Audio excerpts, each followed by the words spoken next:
A Bobbie Anne não tinha inimigos e naquela noite ela disse aos pais que estava saindo para ver o namorado, mas ela não chegou nem na casa do namorado e nem voltou para sua casa. Quando a ausência da Bobbie foi percebida, uma busca se iniciou. 3 dias depois, uma confissão revelaria um plano mórbido de um jovem músico da cidade que vivia uma vida dupla, tinha um desejo na cabeça, queria realizá-lo e era obcecado por assassinos em série.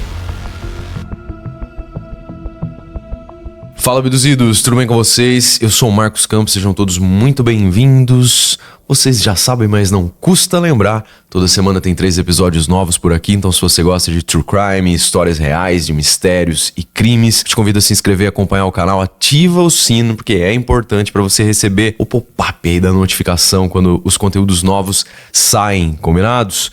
Se puder, me segue também nas outras redes, só procurar por Marcos Campos, @eu sou Marcos Campos, e entre pro nosso clube de membros. Mas se você não puder nesse momento, tudo ok, deixa o seu like, um comentário, nem que seja um emoji, porque já vai ajudar bastante nas nossas produções. Combinados? Pessoal, vocês já viram esses memes que surgem por aí quando não tem feriado, né? Principalmente no mês de agosto costuma não ter feriado, não é? Só que eu vou falar uma coisa pra vocês, viu? Pra quem é produtor de conteúdo, assim, independente, nunca tem feriado. Porque a gente tem que estar sempre de prontidão, de sobreaviso pra gravar aí os conteúdos, as histórias assim que elas surgem, não é? E pra fazer isso, eu tô sempre alinhado aqui com a nossa parceira Insider. E, cara, todo mês, né, os caras me mandam algumas peças legais aqui pra mostrar pra vocês. E essa aqui é uma Henley Core. Eu amei. Olha só o caimento dessa camiseta aqui. Ela tem um tecido, assim, encorpado, mas ao mesmo tempo super confortável. Eu achei incrível. E vocês sabem que tem um personagem de uma série que eu amo, que só usa Henley. Eu até pedi pra vocês deixarem no comentário que vocês pegaram a referência, porque eu acho muito legal essa camiseta aqui. Já é uma das minhas preferidas da Insider, entre outras. E agora no mês de agosto a Insider tá com um monte de novidade, galera. Vou deixar o link aqui pra vocês, também com o meu cupom, que é uma novidade também, que na primeira compra agora vocês têm 18% de desconto. Incrível, né? E se você já é cliente, já costuma comprar a da Insider, o cupom normal Marcos Campos você também consegue 12% de desconto. Fechou? Então dá uma conferida lá, o link tá aqui na descrição, no comentário fixado. Conhece as novidades, porque tem várias coisas chegando agora em agosto lá no site da Insider e são incríveis. Link e cupom aí na descrição do vídeo, no comentário fixado. Recados dados, vamos aos fatos.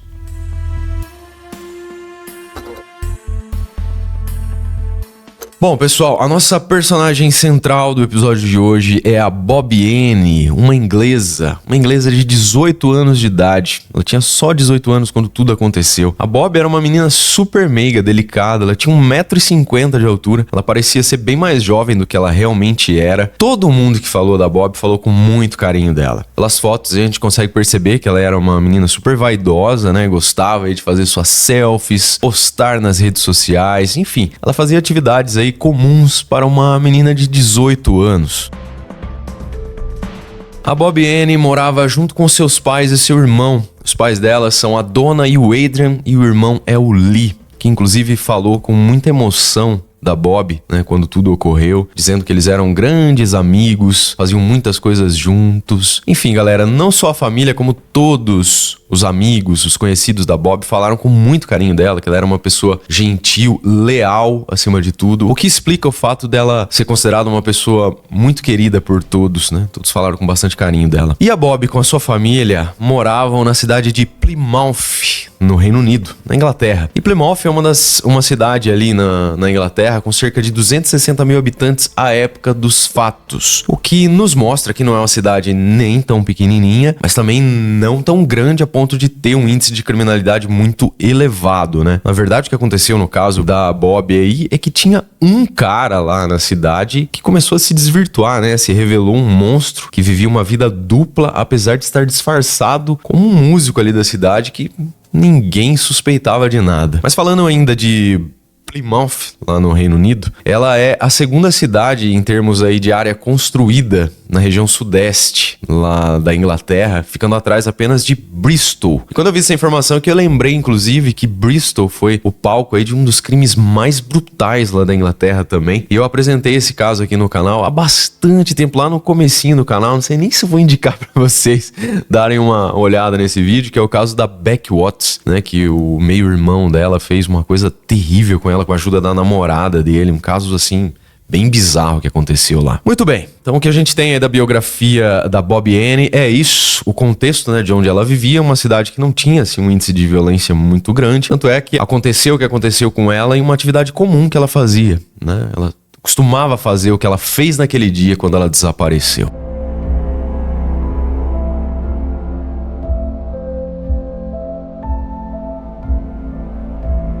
Era o dia 20 de novembro de 2021, próximo das 18 horas, quando a Bobbie Anne avisou os pais que ela estava saindo. Como mencionei pra vocês, ela costumava fazer isso. Ela estava indo pra casa do namorado dela e ela iria pegar um ônibus pra fazer isso. Então ela saiu de casa, mais ou menos 6 da tarde, e foi em direção a essa parada de ônibus. Por volta das 18h15, foi relatado que ela foi vista pela última vez nesse local aí. Tudo tranquilo até então. Passou-se mais ou menos uma hora. Os familiares, principalmente a mãe da Bobbie, começou a mandar mensagem pra ela, ela não respondia. Aquilo ali já, de certo modo, causou um incômodo na mãe, não é? Porque não era comum. Ela sempre tava com o celular na mão, né? Como a gente vê pelas fotos, ela gostava de estar tirando selfie e tudo mais. O celular tava sempre ali na mão dela. Então, ela respondia quando a mãe mandava mensagem. Só que nesse dia, tinha passado uma hora já que ela saiu de casa e ela não tava respondendo as mensagens. Mas até aí, só um sinalzinho de alerta, né? Foi interpretado como alguma coisa normal. Ah, ela não viu, só não viu a mensagem. Daqui a pouco ela responde. Só que o tempo foi passando, chegou por volta das 9 horas da noite, o telefone toca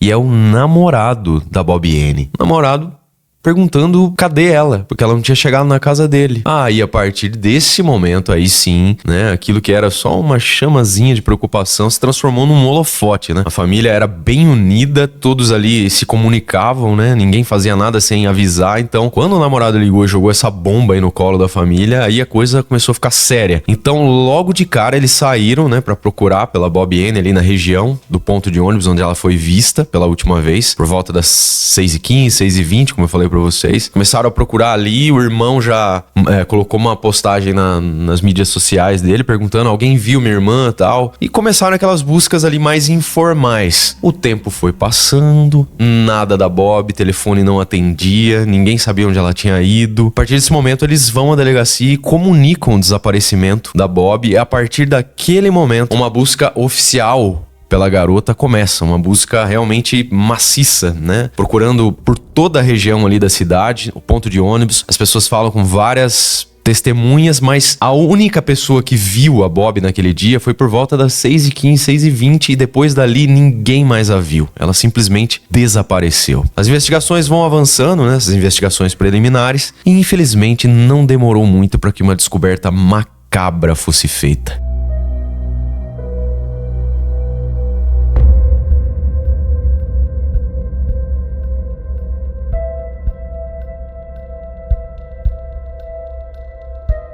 Já era manhã do dia 21, né? Um dia depois do desaparecimento, e a polícia continuava suas buscas. Eles começaram a espalhar cartazes com o rosto da menina ali na região. Eles falaram com as pessoas que costumavam tomar aquele ônibus naquela parada ali onde supostamente ela teria desaparecido, mas nenhuma pista surgia. As pessoas começavam a repostar, né, o pedido de socorro do irmão dela lá nas redes sociais. Começou realmente a circular pelas redes sociais. Como eu falei, a cidade não era tão pequena, mas também não era tão grande, né? Então logo a notícia realmente tomou uma proporção assim gigantesca lá na cidade. Todo mundo tava procurando pela Bobbie Anne. Para a polícia, a Bobbie Anne não tomou nenhum ônibus. Ela foi até o ponto de ônibus porque quem viu ela lá por volta das 18h15, 18h20 foi um morador que costumava passar ali. Então ela estava no ponto de ônibus. Isso é fato.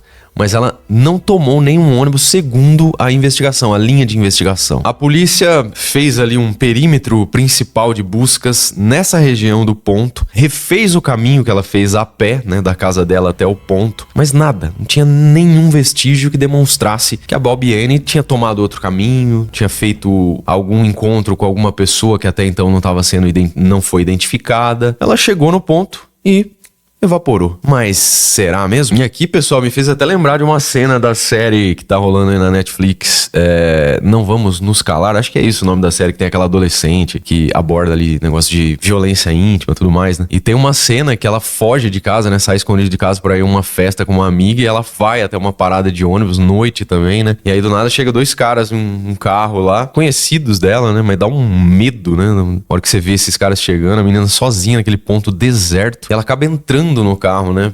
Aceitando a carona desses caras. Mas você vê que são pessoas que estavam com intenções não tão boas assim, né? Enfim, na hora que eu comecei a ler sobre o caso da Bobbie Anne, me veio essa cena na cabeça, porque dá a sensação que foi algo parecido que aconteceu, né? De repente ela tava sozinha ali no ponto de ônibus, alguém chegou, pode ser um conhecido, ofereceu uma carona, por fato dela ter simplesmente desaparecido do ponto daquele jeito, não é? Por essa razão, inclusive, os policiais assumiram essa tese também, né? Eles achavam que a Bobbie não subiu no ônibus e, por consequência, ela teria sido sequestrada por alguém. Carona?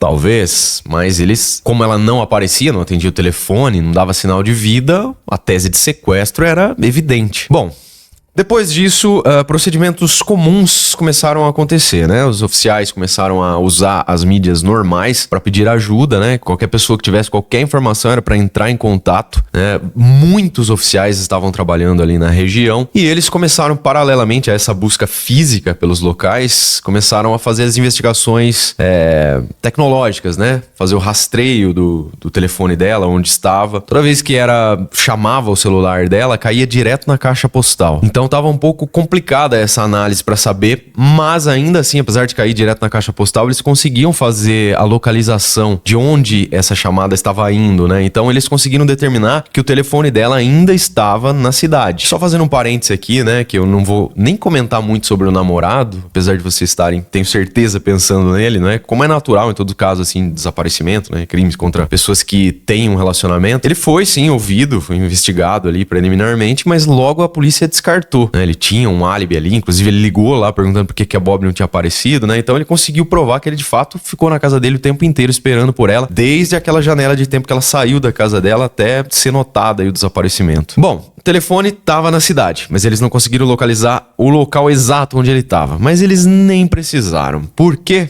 Explico. O telefone da Bobbie foi encontrado ali no ponto de ônibus por alguém que foi pegar aquele ônibus ali. Não sei se o mesmo ônibus que ela tomaria ou um outro horário depois. Fato é que o celular dela, em uma capinha de AirPods, estava lá no banco ali do ponto de ônibus. Essa pessoa comum que estava tomando um ônibus ali, pegou esses objetos. Quando ele subiu no ônibus, ele entregou pro motorista. Falou assim, ó, possivelmente alguém que usa bastante essa linha aqui de ônibus deve ter esquecido aí. Tô te entregando, se alguém vier procurar por isso, já tá aí, fechou? Falou pro motorista, né? Motorista, beleza.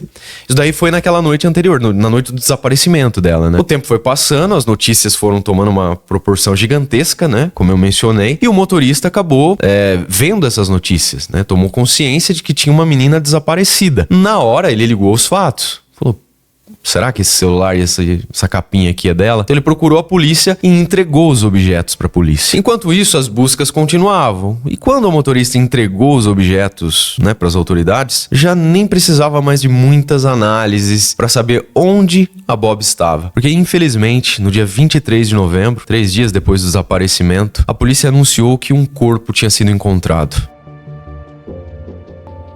Um corpo feminino tinha sido encontrado em uma área de mata ali próximo a uma praia a cerca de 10 quilômetros daquele ponto de ônibus onde a Bobbie Anne desapareceu. Os oficiais fizeram todos os procedimentos de identificação e comunicaram a família da Bobbie Anne, a família McLeod. Foi um golpe assim extremamente duro, não é? A gente relata aqui que eles ficaram extremamente tristes, obviamente, mas não há palavras que a gente possa usar aqui para expressar como foi receber uma notícia dessa, né? A Bobbie Anne tinha 18 anos, pessoal. Ela vivia numa cidade relativamente tranquila, costumava fazer aquilo que ela fez naquele dia e do nada ela aparece sem vida, uma condição bem perturbadora, jogada ali numa área de mata perto de uma área costeira, né? Uma praia ali da região da cidade dela. Bom, enquanto os procedimentos legais eram realizados finalizados, como é de costume lá na Inglaterra, começaram as partes cerimoniais, né? Vigílias eram feitas em memória a Bobbie Anne, muita comoção, todas as pessoas que conheciam ela começaram a abraçar a família, né? Dar aquele apoio, porque precisa de muito apoio mesmo no momento desse, né? E toda essa comoção mostra que de fato a Bobbie Anne era realmente uma pessoa muito gentil, carinhosa, amigável, que realmente tinha muitos amigos. E em uma dessas vigílias, em uma dessas homenagens, a mãe da Bobbie falou... A mãe dela tava, assim, extremamente triste. Ela falou em prantos, soluçando até. Ela agradecia, né, o trabalho da polícia. Agradecia, sobretudo, as pessoas que abraçaram a família, né? Estiveram juntos com ele nesse tempo curto aí, nesses 3 dias de muita angústia, né? Procurando pela Bobbie. E agora também...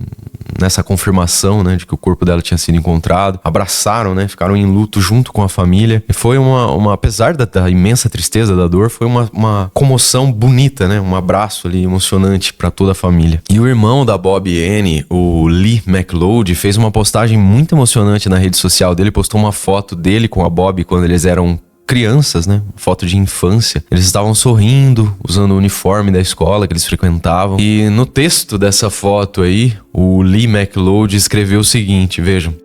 Até nos encontrarmos novamente, irmã, te amo. Você não merecia isso, menina linda e talentosa, e ter você como minha irmãzinha, as aventuras e as jornadas que tivemos sempre serão estimadas. Agora, vá descansar em paz.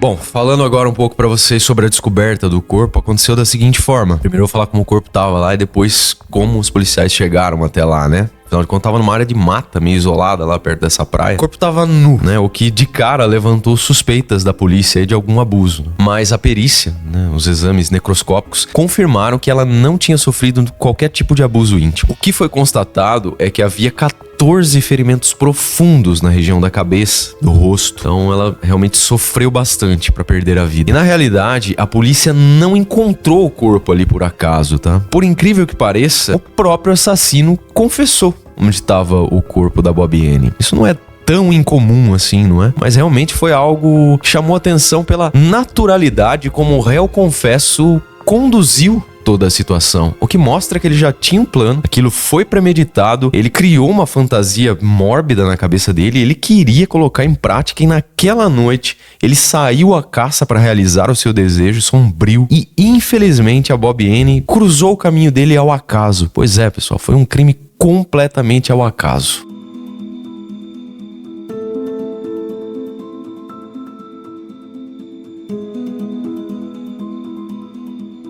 Muito bem, no dia 23 de novembro, o dia que o corpo foi localizado, um homem entrou na delegacia muito calmamente, isso era por volta da 1h da tarde, parou ali no balcão, falou assim pro atendente, ó, tem alguém que possa me atender aqui, algum responsável pela investigação do caso da Bobbie Anne, preciso falar com alguém. Atendente ali prontamente foi chamar lá um detetive. O cara quando veio, o detetive quando chegou, esse homem que tinha entrado na delegacia simplesmente olhou pra ele e falou assim, eu fiz isso. Ele simplesmente confessou o crime ali friamente, disse que sequestrou a Bobbie Anne e tinha feito aquilo com ela. A partir daquele momento, ele mostrou um mapa e mostrou o local exato onde ele tinha desovado o corpo da Bobbie Anne. Claramente, os investigadores foram até esse lugar junto com o homem, né, pra localizar, para verificar se aquilo que ele estava falando era verdade. E não é que eles chegaram lá e se depararam realmente com o corpo exatamente onde o homem apontou no mapa. E assim que eles observaram o corpo, ele estava nu, como eu disse, deitado de bruços, e aquilo ali foi suficiente para que não restasse dúvida de que já não tinha vida ali. Mas vamos então agora falar sobre esse monstro que entrou na delegacia e friamente confessou o crime. Ele era um monstro que seguia outros monstros.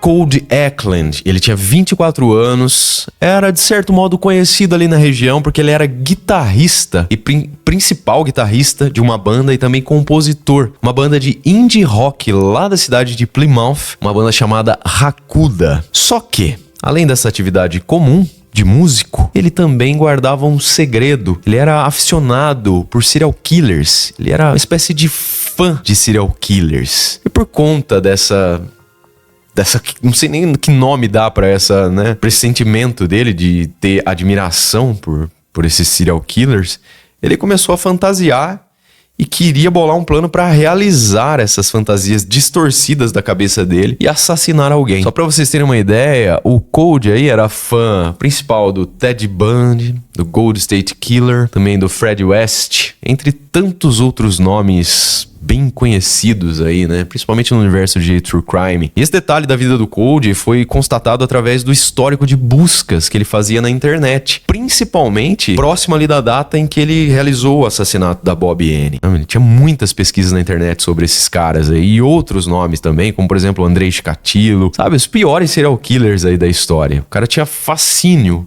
verdadeira fascinação pela vida, pela biografia desses caras e de algum modo aquilo despertou nele um desejo de ser igual. E aí ele resolveu matar pra ver como era, pra ver como ele se sentia. E aqui vale, né, uma reflexão sobre essa questão de ter fascínio por serial killers, né, gente? Há de se fazer uma distinção aqui entre gostar de histórias de true crime e ter fascínio pela biografia do sujeito, pelas coisas que esses caras fazem, não é? E assim, você querer conhecer a história pra se precaver, pra saber como funciona, né, o comportamento humano em relação a essas mentes distorcidas é uma coisa. Agora você ter fascínio, admiração, enxergar um assassinato cruel, um comportamento snob, arrogante, sem qualquer resquício de sentimento, como por exemplo era o Ted Bundy, um cara que dá uma entrevista às vésperas de ter sua sentença de morte executada, como se ele estivesse dando uma entrevista, sei lá, falando de culinária, mostra que o cara é um verdadeiro doente, né? E você ter admiração por isso e querer se colocar no lugar de um cara desse, aí já são outros 500, né? Você tá na prateleira aí de alguém que tem sérios problemas aí mentais também, não é? Mas quando você tem fascínio por realmente conhecer o comportamento dessas pessoas, até pra você se colocar, como eu disse, numa situação, um passo à frente, não é? Saber identificar, pô, esse cara aqui, melhor não conviver, né? Saber se defender não é o termo adequado, mas vocês estão me entendendo, não é? Realmente se colocar numa posição ali de alerta em determinadas situações. Aí beleza, né? Porque eu recebo vários comentários quando eu faço postagem. Eu sou fascinada pelos vídeos, pelos episódios? Será que eu tenho algum problema? As pessoas têm medo de mim? Né? Não tem nada a ver, né? Explica isso, sabe? Eu sou fascinado por conhecer as histórias e, né, sobretudo, o comportamento humano que está por trás disso. De forma alguma eu tenho admiração pelas atrocidades que essas pessoas fazem. Mas enfim, voltando a falar aqui então do Cody, o assassino aí da Bobbie Anne, ele era filho de pais separados e ele vivia com a mãe e morava ali bem próximo da onde era aquele ponto de ônibus. Depois dessa confissão, né, de os policiais irem até o local que ele informou e tudo estar se confirmando, claramente o Cody ficou detido, preso preventivamente como principal suspeito. Mas como a gente sabe, não basta uma confissão, não é? Tem muito louco aí que confessa crime pra ganhar os holofotes, porque está nessa prateleira que eu falei, de gente que tem probleminha sério na cabeça, não é? Então as policiais precisavam comprovar de fato que ele era o autor material daquele crime. O advogado do Cody fez uma declaração formal dando ali o depoimento dele, confessando o crime. Ele disse que ele não conhecia o Bobbie Anne, que realmente foi um crime ao acaso. Ele saiu pra fazer uma caçada pra botar em prática aquilo que ele já vinha maturando na cabeça dele. Ele trombou com a Bobbie Anne ali, realmente ao acaso. E fez o que fez com ela, confessou, teve o advogado, fez a confissão formal. E parece realmente que, assim como os ídolos dele aí, o rapazinho queria se gabar do que ele fez. A polícia então apreendeu os objetos pessoais dele, como computador, celular, anotações, enfim, tudo. E foi ali que eles confirmaram, né, esse fascínio dele por serial killers. E as pessoas que foram ouvidas quando souberam dessa confissão, as pessoas principalmente que conheciam o Cody Ackland, disseram que ele era uma pessoa tranquila, um excelente músico, guitarrista e que nunca aparentou que tinha esse grave problema, nessa comorbidade aí de adorar o que os serial killers fazem. Uma descoberta chocante no celular do Cody, viu, pessoal? Os policiais descobriram mais de 3.000 imagens de natureza, assim... Vocês estão me entendendo, né? Aquelas coisas que a gente, por exemplo, não mostra aqui no canal, por respeito às famílias, às vítimas. O celular do cara tinha mais de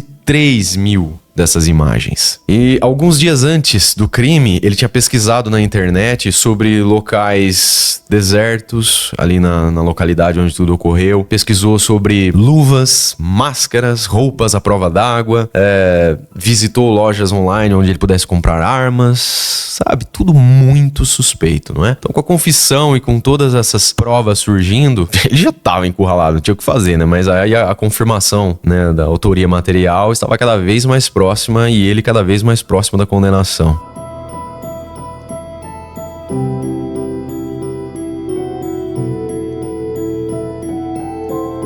Era por volta das 18 horas, 18h15, o Cold começou a dirigir o seu carro ali pela região. Então ele viu uma jovem, 1,50 m, lembra? Frágil, aparentava ser frágil, parada ali no ponto de ônibus sozinha. Aquilo ali foi um prato cheio pro Cold, né? Ele realmente saiu à caça como, sei lá, algum drogado vai em busca de saciar o seu vício. E ele precisava botar em prática aquilo que ele vivenciava, né? Nas suas experiências, né? De alguém que tem admiração por serial killers. Então ele queria colocar em prática para ver como que era. Infelizmente, a Bobbie Anne estava no lugar errado, na hora errada e cruzou o caminho desse monstro. E a polícia depois chegou à conclusão que se a Bobbie Anne não estivesse ali, ele ia continuar a caçada naquela noite, tá? Ele não iria parar. Ele estava convicto de que naquela noite ele iria realizar o seu desejo. As investigações concluíram que o Cold, quando viu a Bobbie, estacionou seu carro na rua de trás dessa parada de ônibus, foi a pé, bem furtivamente ali, por trás do ponto de ônibus, abordou a Bobbie Anne e deu 2 marteladas na cabeça dela. Mas ainda não foram suficientes para que a Bobbie perdesse a vida ali naquele momento. Ela ficou semi-inconsciente, meio grogue, já sangrando. E foi nesse momento que o Cold segurou, pegou a menina no colo e levou, né, lá pro carro dele, onde estava estacionado, colocou ela lá no porta-malas e dirigiu até essa área remota aí onde ele finalizou o crime. Quando ele chegou nesse local aí, que ainda não era exatamente onde ele desovou o corpo, a Bobbie Anne já estava um pouco mais consciente, já quase querendo levantar. Ele tirou ela do carro e continuou o seu plano, sabe? Continuou com o martelo. Ele ajudou a Bobbie, veja a frieza dele, ajudou a Bobbie a sair do carro, pegou o martelo e deu mais 12 golpes nela. Por isso que foram encontradas lá, quando o corpo foi encontrado, tinha sinais ali de 14 ferimentos bem profundos na região da cabeça, do rosto e tudo mais. Ele disse, olha que depoimento assustador, ele disse que apesar de todos esses golpes, a Bobbie Anne ainda demorou um tempo pra perder a vida. Ela fazia alguns resquícios, sabe, de barulhos ali. Um negócio perturbador, né, pessoal? Então, nesse momento, como ele ainda não tava lá, como eu falei, na parte que ele desovou o corpo, ele voltou a colocar o corpo no porta-malas e dirigiu até lá. E foi lá naquele lugar que ele desovou o corpo, isso já era por volta das 22 horas. Então, por fim, ele entrou no carro e foi embora. Realizado, não é? Ele disse que chegou em casa, dormiu tranquilamente e nos dias seguintes, ele mostrou... Nos dias não, né? No dia seguinte, ele mostrou uma satisfação imensa. Ele tava diferente, todo mundo notou até. No dia seguinte, inclusive, ele dirigiu até um local afastado, onde tinha um rio, e descartou o martelo que ele usou, né? O instrumento do crime, jogou lá, a polícia nunca conseguiu encontrar. E as roupas dele, que estavam todas manchadas de sangue, ele também descartou em um terreno baldio e não temos informações se essas roupas foram localizadas. Provavelmente não.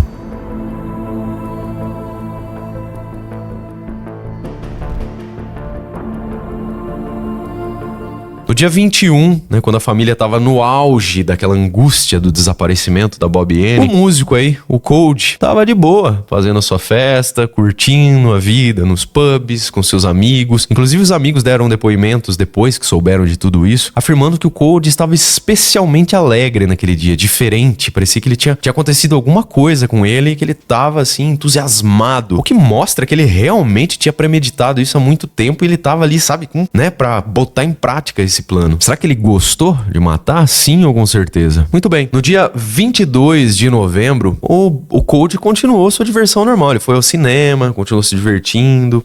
Enquanto isso, ele via no celular dele tudo que estava rolando de notícias sobre a Bobbie Anne, mas Até então, nada de abalo. Já no dia 23 de novembro, o Cold estava no seu trabalho, mas não de músico, tá? Ele trabalhava também em uma loja de serviços automotivos. Então, depois de sair por uma pausa ali de lanche, de almoço, ele enviou uma mensagem no grupo da banda dele, dizendo assim: "Eu amo vocês". Logo em seguida, ali, minutos depois, ele enviou uma mensagem pra mãe dele também, dizendo que a amava muito. Parece que, sei lá, a ficha caiu, será? Tava voltando pra realidade, né? Saindo desse êxtase assassino. Mandou essas mensagens e foi lá calmamente pra delegacia fazer aquilo que eu já narrei pra vocês, não é? Entrou na delegacia, tranquilão, falou com o balconista ali, chamou o detetive e confessou tudo. Os membros da banda dele, quando leram aquela mensagem e souberam da confissão dele, imediatamente fizeram uma declaração pública na página das redes sociais dessa banda, informando que a banda estava acabada, sabe? Que eles não iriam reativar a banda com mais ninguém, que era uma forma, inclusive, deles homenagearem, né, a Bobby Anne e a família dela. Eles iriam encerrar as atividades da banda, que eles estavam muito consternados, muito emocionados,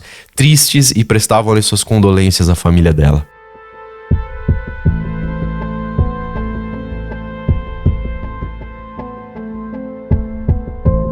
Bom, pessoal, vamos então agora para a parte do julgamento do caso. Como eu disse a vocês, não bastava ali a confissão dele, tinha todas aquelas provas circunstanciais, né, das pesquisas no celular, ele sabia exatamente onde o corpo estava. Só que também os policiais conseguiram aí provas concretas, sabe, irrefutáveis. O carro do Cold foi obviamente analisado, encontraram resquícios de sangue lá, bateram com o DNA, realmente era o DNA da Bobby Anne. E ali realmente já não tinha mais o que fazer. Foi constatado que de fato o Cold era o autor material daquele crime. O julgamento finalmente começou em maio de 2022. Psiquiatras foram ouvidos, mas diferente do que acontece, o julgamento não ficou calcado nesse lance de insanidade mental, sabe?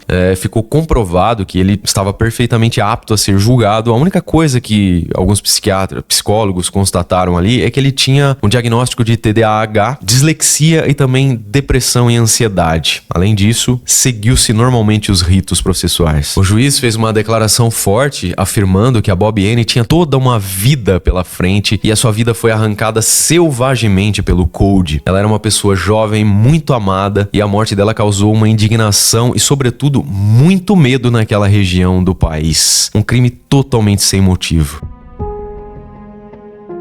Durante a audiência de julgamento, o promotor do caso reforçou, né, todo esse lance que eu já comentei com vocês, de que o Cold tinha um verdadeiro fascínio secreto e mórbido, acima de tudo, por serial killers. Nas semanas e nos meses que antecederam o crime, ele tinha pesquisado várias coisas comprometedoras, como áreas remotas ali da região da cidade, também lojas onde ele pudesse comprar armas, materiais bem, né, que normalmente são usados aí para cometer crimes e querer afastar, queimar todas as evidências. Por fim, o Cold Eklund, de 24 anos, foi condenado, já tinha 25, né? Foi condenado à prisão perpétua com um cumprimento mínimo de 31 anos, até ele poder ser elegível a uma liberdade condicional. A família da Bobby Anne agradeceu demais a polícia e todos que prestaram, né, o seu apoio e demonstraram carinho pela Bobby Anne, que estiveram com eles nessa dor terrível. E mesmo com o caso fechado, né, com o acusado condenado, preso, os familiares da Bobby Anne deram uma declaração bastante impactante.